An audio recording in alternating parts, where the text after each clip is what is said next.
जय हिंद साथियों। आशा करता हूं आप सभी ने न्यूज़पेपर पढ़ लिया होगा। आज न्यूज़पेपर में सबसे ज्यादा अगर कोई मुद्दा आपको दिखाई देगा तो वो कल के बिहार पुलिस रेडियो ऑपरेटर के पेपर को लेकर धांधली।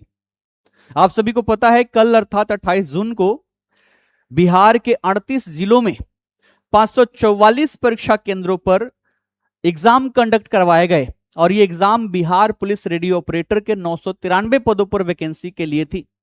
लेकिन अब तक का इतिहास अगर आप देखोगे तो कोई भी ऐसा पेपर जो बिहार में होता हो एग्जाम के बाद उसके धांधली के बारे में आपको सुनने के ना मिले, ऐसा पिछले 3-4 वर्ष से तो देखा नहीं गया है।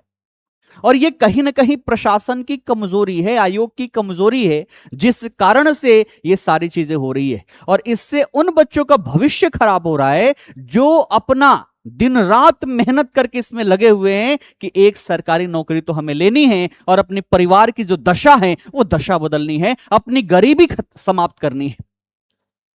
आप एग्जाम बढ़िया से हो, इसमें धांधली धांधली ना हो, इसके नाम पर तो सेंटर दे देते हो भैया 200-300 किलोमीटर दूर। भागलपुर के बच्चों को पटना में सेंटर देते हो, सिवान के बच्चों को बांका गया में आप सेंटर दे देते हो। इतने दूर दूर इतनी गर्मी में जाकर वो पेपर देकर आते हैं और पेपर देकर जैसे ही बाहर निकलते हैं उनको पता चलता है कि भैया यहां पर तो मामला ही गड़बड़ है। बच्चों के मैसेज आते हैं कि सर करे क्या, टूट चुके हैं, इतने सालों से तैयारी कर रहे, दिन रात मेहनत कर रहे, इतनी तैयारी थी कि हाँ हमारी हो जाती, लेकिन ऐसे लोगों की वजह से कहां ही हो पाई। अगर आप न्यूज़पेपर की कटिंग देखोगे, देख लो ना, पूरा का पूरा गिरोह है, यहां पर गिरोह पकड़ी जा रही है। तो भैया पहले क्यों नहीं पकड़ रहे हैं? और इससे पहले बिहार पुलिस कांस्टेबल का जो हुआ उसमें भी तो पकड़े गए थे। उसके बाद से आपने क्या कर लिया कि फिर से 993 पदों पर जो वैकेंसी थी यहां पर भी वही काम हो रहा है। आप न्यूज़पेपर की कटिंग देखोगे यही दिखेगा आपको। बिहार पुलिस रेडियो सिपाही की भर्ती परीक्षा में 17 पर केस, 13 गिरफ्तार।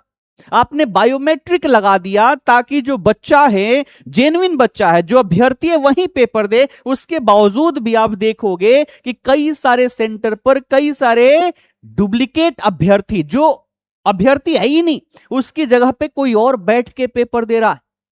कैसे भैया, कैसे? क्या सिस्टम है आपकी? कब करोगे सुधार इसमें? कब तक बिहार के बच्चों के भविष्य के साथ खेलते रहोगे? मैं तो यही कहता हूं ना कि अगर संभव नहीं है आपसे अच्छे से पेपर करवाना तो आप डायरेक्टली बोल दो कि बिहार में नहीं है सरकारी नौकरी। बच्चे 4-5 साल अपने बर्बादी नहीं करेंगे इस पर? कहीं किसी और फील्ड में उतना मेहनत करेंगे, वो कहां से कहां टॉप पर पहुंच जाएंगे। लेकिन एक सरकारी नौकरी, अपनी परिवार की गरीबी को समाप्त करने के लिए बच्चा जो है यहां पर सरकारी नौकरी की तैयारी करता है, पेपर देने जाता है और बाहर आते ही पता चलता है कि पेपर लीक हो चुकी है। ठीक है, कर क्या रहे हो इसको लेकर? देख लो, ब्लूटूथ जाना संभव ही नहीं है, कैसे पहुंच गया? एक लड़की जो है सेंटर पे बैठ के ब्लूटूथ लगाकर आंसर कर रही है और उसका भाई जस्ट सेंटर के बगल से उसका उत्तर बता रहा है। कैसे? कब रुकेगी ये सारी चीजें? कोई ऐसा जिला नहीं है जहां पर ये सारी हरकतें आप सभी को देखने को ना मिले। अब गिरफ्तार करके ही क्या कर लोगे? पेपर रद्द करो।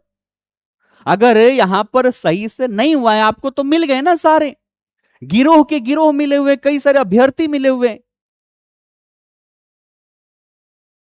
ठीक है ना? तो ये सब आपके सामने है प्रूफ। सबसे बड़ा प्रूफ तो ये कल पेपर देके बच्चे बाहर आए, अभी उनसे बात ही कर रहे हैं, बात करते हुए 2-3 मिनट अभी हुए ही थे, ये आ गया हमारे पास। और ये रियल है। 25 फिजिक्स, 25 केमिस्ट्री, 25 मैथ और 25 जीके जीएस, और बच्चों ने जो प्रश्न बताए उसी के आंसर्स हैं। और अगर जो आपका पेपर होता है जिसमें वो बंद रहता है, वो पहले खुलता नहीं है, तो सारे आंसर कहां से आ गए?